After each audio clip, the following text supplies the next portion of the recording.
नमस्कार दोस्तों, कल हम लोग बात किए थे कि जिन लोगों का एज 18 टू 40 इयर्स के बीच में है और कहीं ना कहीं इरेक्टाइल डिस्फंक्शन, लो लिबिडो और टाइमिंग जैसी प्रॉब्लम से ग्रसित है, तो इन लोगों को मैं एक होम्योपैथिक कॉम्बिनेशन में बनाना सिखाया था 5 मेडिसिन की मदद से। तो अगर आपका एज 18 टू 40 इयर्स के बीच में है तो कृपया करके आप वो वीडियो जाके देखिए, और अगर आपका एज 40 से अधिक है तो ये वीडियो आपके लिए है। सो माय डियर फ्रेंड, आज हम लोग बात करने वाले हैं कि अगर आपका एज 40 ईयर्स से अबव है और कहीं ना कहीं आपको भी इरेक्टाइल डिस्फंक्शन जैसी प्रॉब्लम है, लो लिबिडो का प्रॉब्लम है, शीघ्र पतन जैसी प्रॉब्लम है, टाइमिंग बिल्कुल भी नहीं हो पाता है, इरेक्शन की कमी है, तो अगर आपका अंदर ये प्रॉब्लम्स है और साथ ही साथ अगर आपका एज 40 प्लस है तो ये वीडियो आप लोगों के लिए है। जिन जिन मेडिसिन का मैं नाम बताऊंगा, जिस प्रकार से मैं फॉर्मूला को बनाने के लिए कहूँगा, उस प्रकार से अगर आप बना के अगर इस्तेमाल करेंगे तो आपको बेशक बहुत अच्छा फ़ायदा पड़ जाएगा। अगर आपका एज 40 प्लस है, आपको शारीरिक कुछ प्रॉब्लम है, अगर नहीं भी है तो भी आपका अंदर फर्क पड़ जाएगा इस कॉम्बिनेशन से। सबसे पहले बात करते हैं कि अगर आपका एज 40 प्लस है और आपको सिर्फ और सिर्फ यौन समस्या है, यानी सेक्सुअल प्रॉब्लम है, और इस प्रॉब्लम को छोड़कर शारीरिक तौर पे आपको और कोई प्रॉब्लम नहीं है, ना तो आपका बीपी हाई है, ना तो आपका शुगर हाई है, ना तो आपका थायराइड हाई है, ना तो आपका कोलेस्ट्रॉल हाई है, ना तो आपका लिवर का फंक्शन में कोई दिक्कत परेशानी है, फैटी लिवर की प्रॉब्लम है, सिरोसिस है, या फिर कोई और प्रॉब्लम है, या फिर किडनी में कोई प्रॉब्लम है, तो कहने का मतलब आपका एज 40 प्लस है और आपको सिर्फ और सिर्फ यौन संबंधित प्रॉब्लम्स है। इसको छोड़कर आपको शारीरिक तौर पे आपका अंदर और कोई प्रॉब्लम नहीं है, कोई एलोपैथिक मेडिसिन या फिर कोई और मेडिसिन आपको खाने की दरकार पड़ता नहीं है, सिर्फ आपको यौन संबंधित प्रॉब्लम है। तो इस पर्टिकुलर प्रॉब्लम के लिए मैं आपको 4 मेडिसिन का नाम बताऊंगा। इसी के साथ साथ जिन लोगों का एज 40 प्लस है, यौन समस्या भी है और शारीरिक समस्या भी है, तो उन लोगों का कॉम्बिनेशन में लास्ट में बताऊंगा। सबसे पहले बात कर लेते हैं कि जिनका एज 40 प्लस है, यौन समस्या है और कोई शारीरिक समस्या नहीं है, तो वे लोग 4 मेडिसिन लेके आए। मेडिसिन का नाम कुछ इस प्रकार का है, आप लोग नोट डाउन करते जाइए। जो फर्स्ट मेडिसिन है उसका नाम है जिनसिंग मदर टिंचर।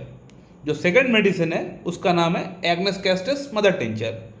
जो थर्ड मेडिसिन है उसका नाम है एसिड फॉस मदर टिंचर। और जो फोर्थ मेडिसिन है उसका नाम है नुफुल लुटिया मदर टिंचर। तो आप लोग जिन लोगों का अंदर यौन समस्या तो है, एज 40 प्लस है और यौन समस्या है और शारीरिक कोई प्रॉब्लम नहीं है, तो वे लोग इस कॉम्बिनेशन को इस्तेमाल करेंगे। यानी ये 4 मेडिसिन का जो नाम मैंने बताया, ये 30-30 ml का आप लेकर आइए और एक खाली कंटेनर के अंदर इन चारों ही मेडिसिन को आप डालकर हिला के शेक करके अच्छी तरह से रख दीजिए और दिन में 3 टाइम लीजिए, सुबह दोपहर शाम, या 4 टाइम भी ले सकते हैं, सुबह दोपहर शाम रात ले सकते हैं। अगर प्रॉब्लम बहुत सीवियर है तो 20-20 बूंद करके लीजिएगा, हाफ कप पानी के साथ मिला के आपको लेना पड़ेगा। लगातार 2 महीना लीजिए, उसके बाद देखिए, एनालाइज करिए कि इंप्रूवमेंट हो रहा है कि नहीं। अगर इंप्रूवमेंट होता है तो फर्दर फिर से ले लीजिए, 2 महीना और ले लीजिए। लेकिन अगर फर्दर अगर लेंगे तो 4 टाइम की जगह या 3 टाइम की जगह आप 2 टाइम कर दीजिए, थोड़ा सा डोज को थोड़ा कम कर दीजिए।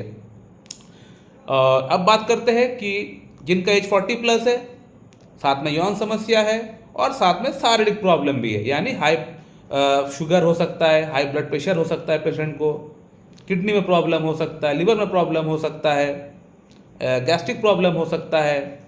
तो इन लोगों को ये 4 मेडिसिन का जो मैं नाम बताया, ये मेडिसिन तो इस्तेमाल करना ही पड़ेगा। इसी के साथ साथ वहाँ पे सिर्फ और एक मेडिसिन ऐड करना है, जिस मेडिसिन का नाम है बोहेरिया डिफ्यूज़र।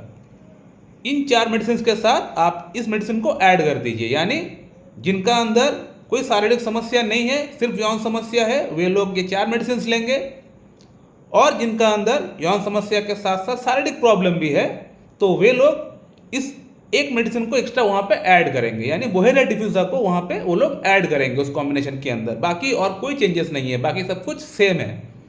तो आप लोग का अंदर भी यही आपको करना है, मेडिसिन को वहाँ पे इन 5 मेडिसिन को आप ऐड कर लेंगे एक जगह पे। ऐड करने के बाद हिला के शेक करके उसको रख लेंगे, दिन में 3 टाइम या 4 टाइम उसको आप इस्तेमाल कर सकते हैं। 20-20 बूंद हाफ कप पानी के साथ मिला के आपको लेना पड़ेगा। खाना खाने के बाद ही आपको लेना है, खाना खाने से पहले आपको नहीं लेना है, ठीक है। तो इसको भी आप लोग 2 महीना लगातार इस्तेमाल करिए, उसके बाद एनालाइज करिए फ़ायदा हो रहा है कि नहीं। उसके बाद फिर फर्दर अगर इस्तेमाल करना है तो 2 महीना और इस्तेमाल कर सकते हैं, कोई दिक्कत परेशानी नहीं है, कोई एज सच साइड इफेक्ट इसका नहीं है। तो मेरे ख्याल से आप लोगों को समझ में आ गया होगा कि किसको कौन सा मेडिसिन इस्तेमाल करना चाहिए। बड़ा क्लियरली संक्षेप में मैंने बता दिया है।